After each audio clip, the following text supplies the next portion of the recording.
wipe out all of DTCC, which processes $1.8 quadrillion a year. That is a large number. That will all move to digital, and when it does, it will create massive wealth, the greatest wealth creation opportunity I'm going to see in my lifetime. Welcome back, ladies and gentlemen. Let's get right in today's video. You guys heard that intro. One of the greatest wealth creations of all time is taking place right now.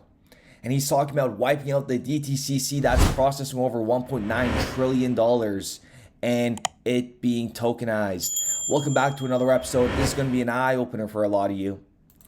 The DTCC is now 1.9 quadrillion.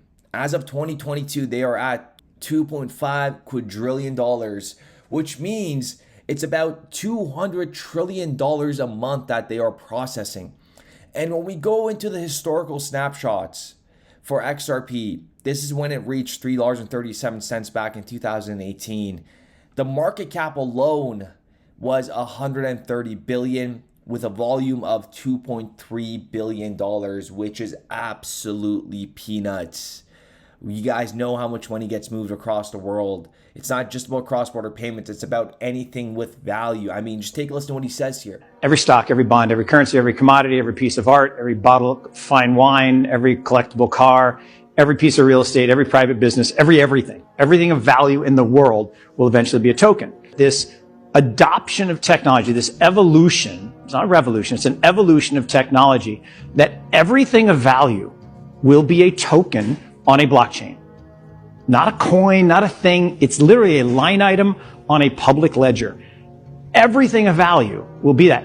And every transaction of value will happen in digital assets. You don't need the pieces of paper. Wipe out all of DTCC, which processes $1.8 quadrillion a year. That is a large number. That will all move to digital. And when it does, it will create massive wealth, the greatest wealth creation opportunity I'm going to see in my lifetime.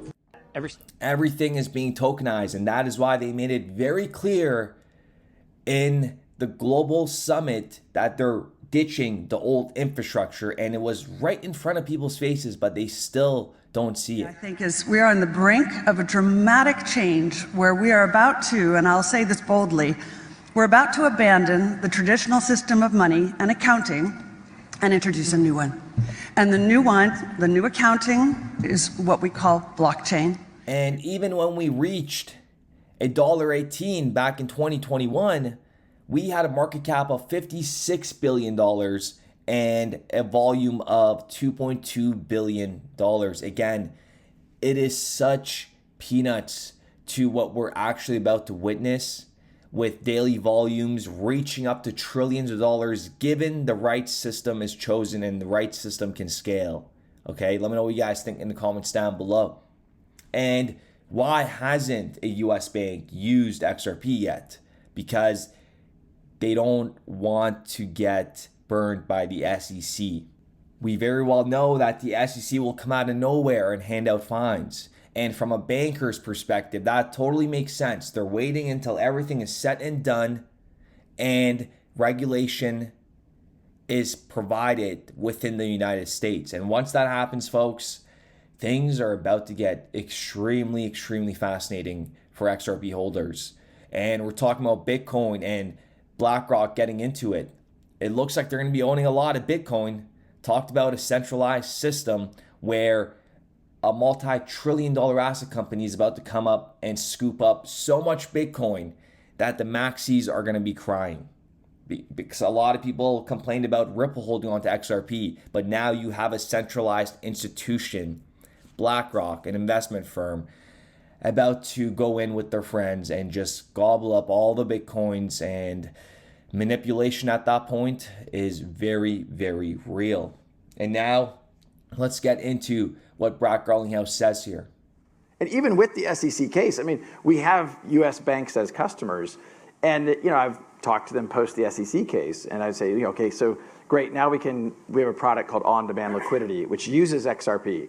And so I'll go to those banks and say, should we engage on that topic? And they're like, look, even though you won the case, the United States government is still hostile towards crypto. The OCC is hostile towards crypto. And until that changes, the banks of the United States are not going to engage meaningfully. And to finish it off, I want to go back to this diagram that I put together for you guys yesterday. This was the chart of the CBDC pilots that were going on. And this is not just to talk about CBDCs. It's about just value in general being moved across ledgers. We had Nigeria being the only one that was active, as you guys could see the green light.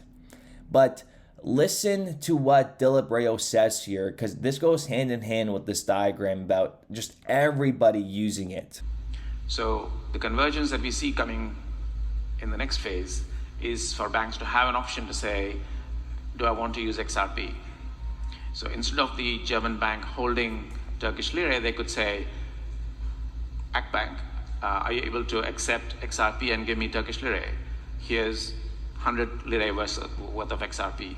Here's 1 million lira worth of XRP. And instantly that can be settled without having to hold balances.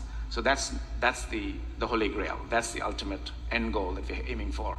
But if you don't have connectivity, you can't even start. So first you get the banks connected. They do what they're doing today better. They like it. They build new services on it. Then they go, I want to do this in 100 countries, but I can't hold currencies in 100 countries. Well, guess what? You got XRP.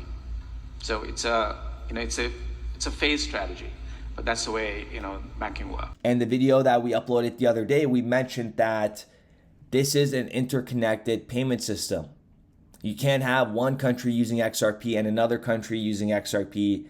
Another one is, but another one isn't. Then you're bringing back friction to the payment systems. And again, this is not just about moving money around. It's about value, all sorts of value being moved on chain. And at the end, once we have a fully connected economy together, and once we are all able to be interoperable with each other, this is how it's going to look like.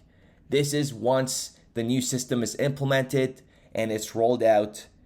It is going to be green lights everywhere.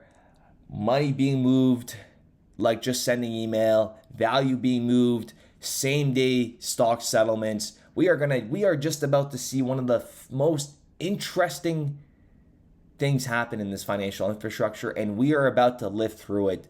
I do appreciate every single one of you guys. Let me know what you guys think in the comments down below, and we will be back with another video. Wipe out all of DTCC, which processes $1.8 quadrillion a year. That is a large number. That will all move to digital.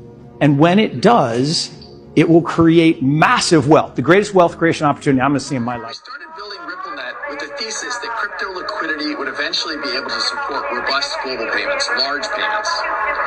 RippleNet was designed so that customers seeing the benefits of our fiat-based network could flip the switch to ODL once the market was mature enough. And this is exactly what's happening. Flip the switch.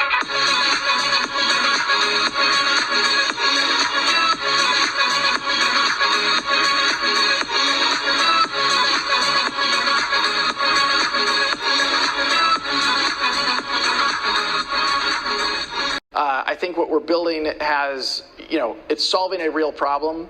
And I think all of the tokens, my advice to anybody would be, understand the utility. If there's real utility and there's real value being delivered to a real customer, there will be value in the token.